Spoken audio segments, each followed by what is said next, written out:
Hey, Paul, thanks so much for coming today. Thanks for having me. It's my pleasure. IT is one of those areas where innovation happens incredibly rapidly. And in healthcare, that means we're constantly pushing the boundaries of how healthcare can be delivered.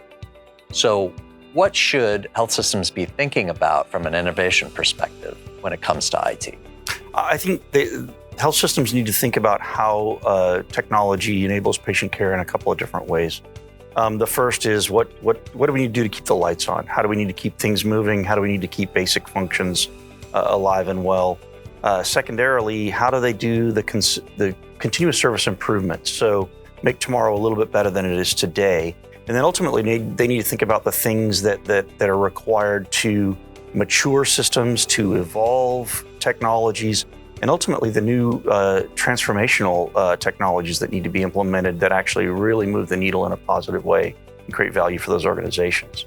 The sad part about it from a healthcare perspective is a lot of times it's easier for a health system to get access to capital to buy something new and shiny instead of to truly mature and evolve the systems that they have, which obviously just creates a technological landscape that is cumbersome to manage and ultimately costs quite a bit from a software maintenance and overhead perspective.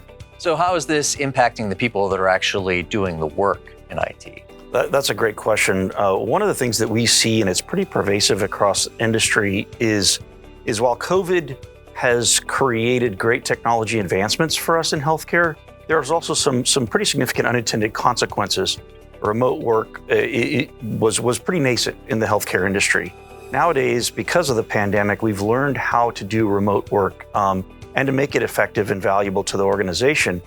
The unintended consequences, it has opened up people in the lower cost delivery areas to attrition and poaching from other organizations where they can save money by having those workers work remotely from lower cost geos back into their higher cost geo and never have to actually travel there. So what should health systems be doing to flip the script in order to stay competitive?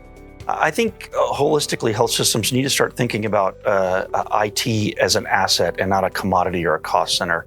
And while I don't think most CIOs think about it that way, I do think that there's quite a few in the C-suite that do tend to look at IT as a cost of doing business type of an arrangement, instead of an asset to be nurtured, matured, evolved, ultimately for the benefit of patient care. So how does managed services fit into that equation? I think philosophically, we need to start thinking about managed services as an enabler to the stratification of IT delivery. So if you think about how IT is delivered in a hospital or health system, you really have three centers that we like to focus on philosophically.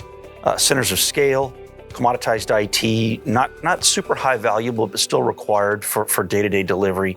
Centers of performance, where it makes sense for community of practice or subject matter experts to get together in delivery of a specific item of technology like ServiceNow, ERP, for example, Workday, things like that. I think that makes sense. And then centers of excellence, where it really makes sense for those EHR clinical system delivery to be highly tethered and tightly aligned with the clinicians for that evolution, maturation of those systems and the tuning of those systems to support higher quality patient care. That's fantastic. Thanks very much for joining us, Paul. Yeah, thank you.